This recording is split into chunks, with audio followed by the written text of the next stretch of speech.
სერბეთის უნივერსიტეტების ასობით სტუდენტმა ანტისამთავრობო საპროტესტო აქციების ფარგლებში გუშინ 80 კილომეტრიანი მარში დაიწყო. ისინი ბელგრადიდან ჩრდილოეთის ქალაქ ნოვი-სადში ჩავლენ.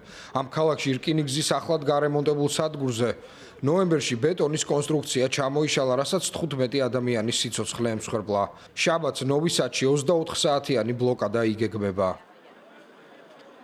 ეს არის კიდევ ერთი გზა იმის საჩვენებლად, თუ რამდენად რადიკალურად ვართ განწყობილი. ჩვენ არ ვაპირებთ გაჩერებას, ბოლომდე მივიყვანთ ჩვენს საქმეს. სტუდენტების მოთხოვნაა ინციდენტზე პასუხისმგებლობა მთავრობამ აიღოს. მათი თქმით, რკინიგზის სადგურის შენობის ჩამონგრევა ხელისუფლების კორუფციის შედეგია. დიდი ხანია სერბეთში ასეთი მასშტაბური დემონსტრაციები არ ყოფილა. ეს სერიოზული გამოწვევა ქვეყნის ამჟამინდელი მეთაურის ალექსანდარ ვუჩიჩისთვის. ორკვირიანი პროტესტის შედეგად ქვეყნის პრემიერ-მინისტრი იძულებული გახდა თანამდებობიდან გადამდგარიყო.